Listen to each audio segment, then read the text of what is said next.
जनाब संजय राऊत यांनी आज सकाळी पत्रकार परिषद घेऊन पोट तिडकीनं बेंबीच्या देठापासून ओरडत काँग्रेस वाढली पाहिजे, काँग्रेसमध्ये इतर पक्षानं विलीन झालं पाहिजे अशा पद्धतीची भूमिका मांडली। मुळामध्ये उभाटा गट वाढण्यासाठी जेवढा प्रयत्न संजय राऊत करत नाहीत त्याच्यापेक्षा जास्त प्रयत्न काँग्रेस वाढली पाहिजे आणि राहुल गांधी पंतप्रधान पदावर बसले पाहिजे यासाठी संजय राऊत प्रयत्न करतायत। आधी सांगितलं ममता बॅनर्जी यांच्या पक्षाने काँग्रेस पक्षामध्ये आपला पक्ष विलीन करावा, शरद पवार साहेबांनी आपला पक्ष विलीन करावा। जर वेगवेगळे पक्ष हे काँग्रेसमध्ये विलीन करायचे असतील तर मग संजय राऊत उभाटा गटाचं विसर्जन हे काँग्रेसमध्ये करणार आहेत का?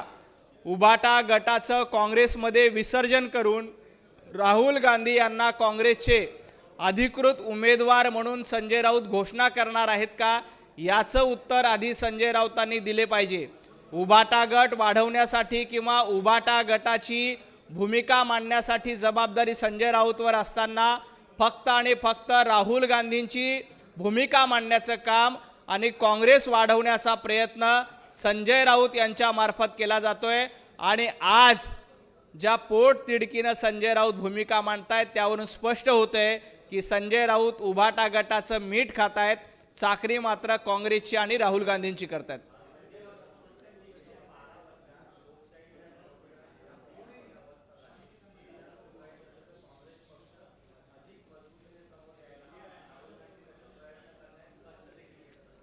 मुळामध्ये राहुल गांधी काँग्रेस वाढवण्यासाठी प्रयत्न करतायत का काँग्रेस संपवण्यासाठी प्रयत्न करतायत याचं उत्तर एकदा संजय राऊतांनी दिलं पाहिजे। राहुल गांधींच्या नेतृत्वात आजपर्यंत 99 निवडणुकांमध्ये काँग्रेसचा पराभव झाला, इंडिया आघाडीचा पराभव झाला। इंडिया आघाडीच्या ठिकऱ्या वाजवण्याचं काम हे महाराष्ट्रामध्ये झालं, देशामध्ये देखील झालंय। त्यामुळे काँग्रेस हे नाकर्ते लोकांची पार्टी आहे हे वेळोवेळी सिद्ध झालंय। आता देखील ज्या पद्धतीनं संजय राऊत वायफळ बडबड करून काँग्रेस वाढवू अशा पद्धतीची भूमिका घेत आहेत, पण एक गोष्ट नक्की आहे की काँग्रेस वाढणार नाही, उलट काँग्रेसच्या तुकडे पडून काँग्रेसच्या ठिकऱ्या उडून काँग्रेस वेगवेगळ्या पक्षामध्ये आणखी विलीन होईल।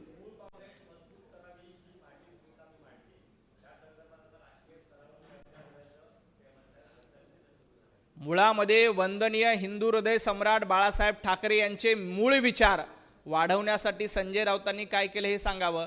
उलट बाळासाहेब ठाकरे यांचे विचार पायदळी तोडून त्यांचे विचार बाजूला सारून तुम्ही काँग्रेसच्या दावणीला आपला पक्ष बांधला, सोनिया गांधींच्या दावणीला आपला पक्ष बांधला। खरं तर बाळासाहेब ठाकरे यांनी सांगितलं होतं की ज्या दिवशी उभाटा गटाची किंवा शिवसेनेची काँग्रेस होईल त्या दिवशी मी माझं दुकान बंद करेल। खरं तर उद्धवजी ठाकरे यांनी आपलं दुकान बंद करायची गरज होती। उद्धवजी ठाकरे यांनी आपलं दुकान बंद केलं नाही तरी महाराष्ट्रातल्या जनतेनं उद्धवजी ठाकरे यांचं दुकान बंद करून टाकलं। महाविकास आघाडीच्या दुकानाला सेटर लावण्याचं काम महाराष्ट्रातल्या जनतेनं केलंय। त्यामुळे संजय राऊत वंदनीय हिंदू हृदय सम्राट बाळासाहेब ठाकरे यांचे शब्द खरे करणार आहेत आणि एक दिवस उभाटा गटाचं दुकान बंद करून त्याला काँग्रेसमध्ये विलीन करणार आहेत।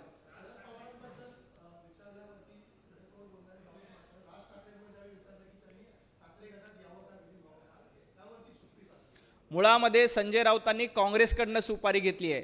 त्यांना असं विचारलं की उभाटा गटामध्ये विभाटा गटाच्या समविचारी लोकांना एकत्र घ्यायचं का, राज ठाकरे यांना उभाटा गटामध्ये घ्यायचं का, तर ते त्याबद्दल तयार नाहीत। त्यांना माहिती आहे की राज ठाकरे हे उद्धवजी ठाकरेंच्या पक्षामध्ये आपला पक्ष विसर्जित करणार नाहीत।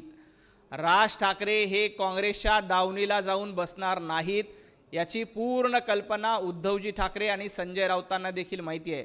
खरं तर संजय राऊतांनी उभाटा गट वाढवण्यासाठी प्रयत्न केले पाहिजे, परंतु उभाटा गट संपवण्याची सुपारी घेतल्यामुळं ते ना राज ठाकरेंना शिवसेनेमध्ये उभाटा गटामध्ये येण्याचं आव्हान करतायत ना इतर कोणाला उभाटा गटामध्ये येण्याचं आव्हान करतात। प्रादेशिक पक्ष मजबूत करण्याबद्दल संजय राऊतांना भूमिका विचारली तेव्हा ते मूग गिळून गप्प बसले। त्यांना माहिती आहे की प्रादेशिक पक्षाचं नाव काढल्यानंतर उद्धवजी ठाकरे मजबूत होतील, राज ठाकरे मजबूत होतील, परंतु राज ठाकरे आणि उद्धवजी ठाकरे यांचा पत्ता कट करण्याची जबाबदारी संजय राऊतांवर असल्यामुळं ते फक्त आणि फक्त काँग्रेसची चाकरी करतायत आणि काँग्रेस वाढली पाहिजे, उभाटा गट संपला तरी चालेल, बाकी इतर पक्ष संपले तरी चालतील, परंतु काँग्रेस वाढली पाहिजे ही एकच भूमिका आणि एकच अजेंडा घेऊन संजय राऊत काम करतायत.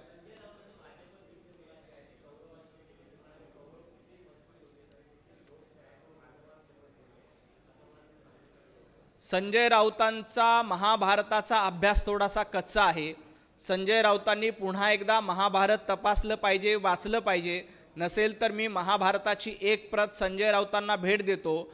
महाभारतामध्ये ज्याच्या बाजूने संजय होता ते कौरव होते आणि आता संजय कुणाच्या बाजूने आपल्या सगळ्यांना माहिती आहे. संजय नावाचं पात्र हे धृतराष्ट्राच्या बाजूने होतं, हे कौरवाच्या बाजूने होतं. त्यामुळं महाविकास आघाडी ही कौरव आहे तर NDA ही पांडवाची भूमिका करते. ज्या पद्धतीनं अर्जुन या देशाचं नेतृत्व करत होता महाभारताच्या काळामध्ये, अगदी त्याच पद्धतीनं पंतप्रधान नरेंद्र मोदीजी अर्जुनाची दृष्टी ठेवून आपला देश पुढे गेला पाहिजे यासाठी प्रयत्न करतायत. संजय राऊत, तुम्ही स्वतः शकुनी मामा, संजय, दुःशासन या भूमिकेमध्ये सातत्यानं महाराष्ट्राला बघायला मिळाल्यात. त्यामुळे तुम्ही कौरव आणि पांडवाच्या गोष्टी करू नये. ज्यांच्या बाजूने संजय असतो ते कायम कौरव गटामध्ये असतात, तर त्याच्या विरोधात लढणारे हे पांडव असतात.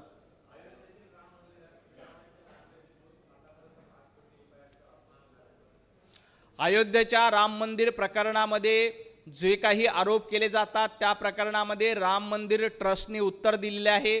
या प्रकरणात काही चुकीचं झालं असेल तर निश्चितपणे कारवाई केली जाईल. परंतु संजय राऊतांना राम मंदिराबद्दल बोलण्याचा अधिकार आहे का? मंदिर वही बनाएंगे, तारीख नहीं बताएंगे अशा पद्धतीच्या घोषणा देऊन राम मंदिर आंदोलनाची खिल्ली उडवणारे संजय राऊत आणि उद्धवजी ठाकरे होते. त्यामुळे त्यांनी राम मंदिरावर न बोललेलं बरं. ज्यांनी रामाचं अस्तित्व नाकारलं, ज्यांनी रामाच्या अस्तित्वाचे पुरावे मागितले, अशा काँग्रेसला पाठिंबा देण्याचं पाप हे उभाटा गटाने केलंय. त्यामुळे त्यांनी राम मंदिरावर अश्रू गाळण्याची काही गरज नाही. राम मंदिराची चर्चा करण्यासाठी, राम मंदिराबद्दल भूमिका घेण्यासाठी विश्व हिंदू परिषद, बजरंग दल, राम मंदिर निर्माण ट्रस्ट आहे.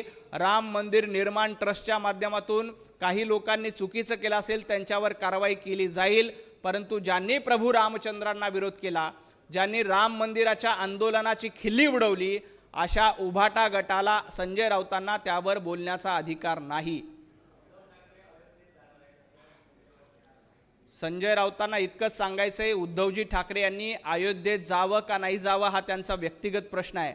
परंतु उभाटा गटानं संजय राऊत आणि उद्धवजी ठाकरे यांनी राम मंदिरात जाण्यापेक्षा औरंगजेबाच्या कबरीवर जाणं पसंत केलंय. गेल्या काही दिवसापासून औरंगजेबाच्या कबरीवर माथा टेकायचा, अफजल खानाच्या कबरीवर माथा टेकायचा, हेच उभाटा गटाचं धोरण आणि हाच उभाटा गटाचा अजेंडा झालाय. त्यामुळे त्यांना राम मंदिर प्रिय नाही. जेव्हा राम मंदिराची स्थापना होत होती त्यांना पूजेसाठी बोलवलं, उद्धवजी ठाकरे घरामध्ये बसून राहिले परंतु अयोध्येला गेले नाहीत. आता देखील राम मंदिराला ते दर्शनाला जातील का मला शंका आहे. कारण त्यांना राम मंदिरपेक्षा औरंगजेबाची कब्र, अफजल खानाची कब्र जास्त प्रिय आहे. त्यामुळे ते अफजल खान आणि औरंगजेबाच्या कबरीवर माथा टेकायला नक्की जातील. राम मंदिरात जातील का नाही याबद्दल मला देखील शंका आहे आणि महाराष्ट्रातल्या जनतेलाही शंका आहे.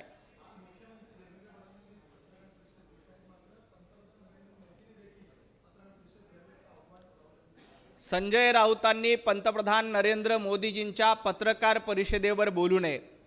नरेंद्र मोदीजी हे सातत्यानं जनतेशी संवाद करत असतात, लोकांमध्ये असतात, 24 तास जनसेवा करतात, 24 तास जनतेचे प्रश्न सोडवण्यासाठी कटिबद्ध आहेत. त्यांनी पत्रकार परिषद घेतली काय नाही घेतली काय काही फरक पडत नाही, कारण ते रोज जनतेच्या प्रश्नांची उत्तरं देत असतात आणि जनतेचे प्रश्न सोडवत असतात. मुळामध्ये संजय राऊत रोज सकाळी उठून पत्रकार परिषद घेतात. संजय राऊत यांनी पत्रकार परिषद घेऊन आजपर्यंत काय दिवे लावलेत याचं उत्तर एकदा संजय राऊतांनी दिलं की मग लक्षात येईल की संजय राऊतांच्या पत्रकार परिषदेचा काय फायदा होतो.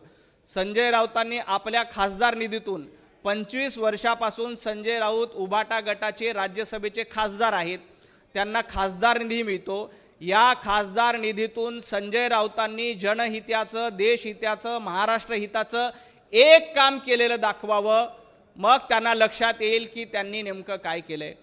ना चांगली शाळा बांधली, ना एखादं रुग्णालय उभारलं, ना सर्वसामान्य नागरिकांसाठी. आणि तुम्ही पंतप्रधान नरेंद्र मोदीजींना प्रश्न विचारतायत. मोदीजी जनतेचे प्रश्नाची उत्तरं कामातून देत असतात, सातत्यानं जनतेच्या मध्ये असतात, जनतेच्या संपर्कात असतात, प्रश्न सोडवण्याचं काम करतात. पत्रकार परिषद घेऊन जर का नेता झाला असता तर संजय राऊत हे अंतराळातले राष्ट्रीय अध्यक्ष झाले असते, पृथ्वीवरचे नाही, अंतराळातले राष्ट्रीय अध्यक्ष झाले असते. एवढ्या पत्रकार परिषदा संजय राऊत यांनी गेल्या 5 वर्षामध्ये घेतल्यात. पत्रकार परिषद घेऊन देशाचा विकास होत नाही. संजय राऊतांनी पत्रकार परिषद घेऊन नेमके कुठले दिवे लावले हे एकदा सांगितलं पाहिजे.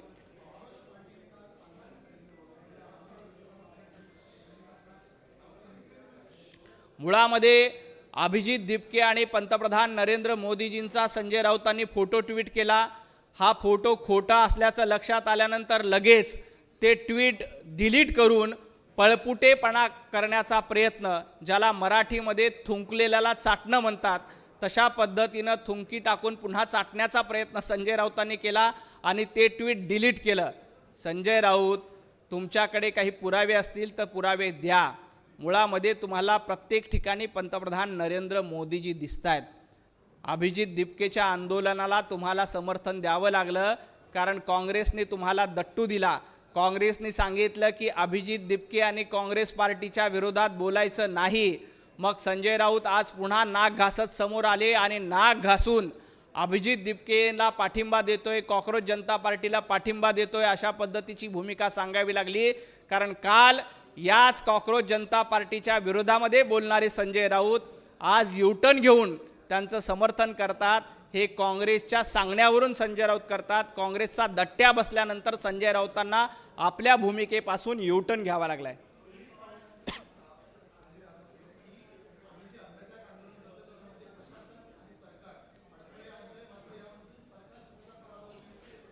मुळामध्ये रोहित पवारांनी शेतकऱ्यांसाठी अन्नत्याग आंदोलन करण्याच्या ऐवजी स्टंटबाजी त्याग आंदोलन केलं पाहिजे. रोहित पवार सातत्यानं नौटंकी आणि स्टंटबाजी करतायत, त्यामुळं त्यांनी अन्नत्याग आंदोलन करू नये. त्यांनी स्टंटबाजी त्याग आंदोलन करावं, कारण त्यांच्या स्टंटबाजीला महाराष्ट्र वैतागलेला आहे. शेतकऱ्यांना कर्जमाफी देण्याची घोषणा मुख्यमंत्री माननीय देवेंद्रजी फडणवीस साहेबांनी केली आणि शेतकऱ्यांच्या खात्यावर 30 तारखेनंतर कर्जमाफीचे लाभ मिळतील. हे माहीत असताना स्टंटबाजी करण्यासाठी रोहित पवार फक्त आणि फक्त प्रसिद्धीसाठी रोज खोटे आरोप करतायत. त्यामुळे माझा रोहित पवारांना सल्ला आहे, त्यांनी अन्नत्याग आंदोलन करण्याच्या ऐवजी स्टंटबाजी त्याग आंदोलन केलं तर जास्त हिताचं होईल.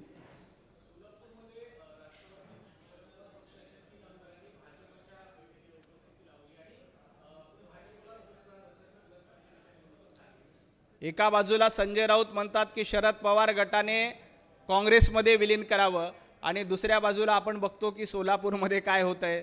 संजय राऊत जे बोलतात त्याच्या विरोधामध्ये सगळं होतंय. आपण सोलापूर विधान परिषद असू द्या, महाराष्ट्रातल्या 17च्या 17 विधान परिषदेमध्ये भारतीय जनता पार्टी आणि महायुतीचा विजय होणार आहे. लोकांचा वाढता पाठिंबा हा महायुतीच्या उमेदवाराला येतोय. सोलापूरची विधान परिषद जागा आम्ही अतिशय चांगल्या मार्जिनने जिंकू. मराठवाड्यातली असेल, विदर्भातली असेल, उत्तर महाराष्ट्रातली असेल, या सगळ्या विधान परिषदेच्या जागावर महायुतीचा झेंडा फडकल्याशिवाय राहणार नाही.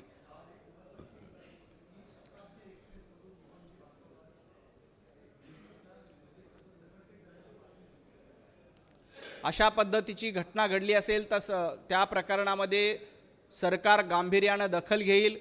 हे कोण समाजकंटक आहेत त्या समाजकंटकांना देखील ताब्यात घेण्याचं काम केलं जाईल. कितीही दगडफेक केली, काहीही केलं तर फरक पडणार नाही. अशा समाजकंटकांना अटक करण्याचं काम, बेड्या ठोकण्याचं काम हे यंत्रणांच्या मार्फत निश्चितपणे केलं जाईल.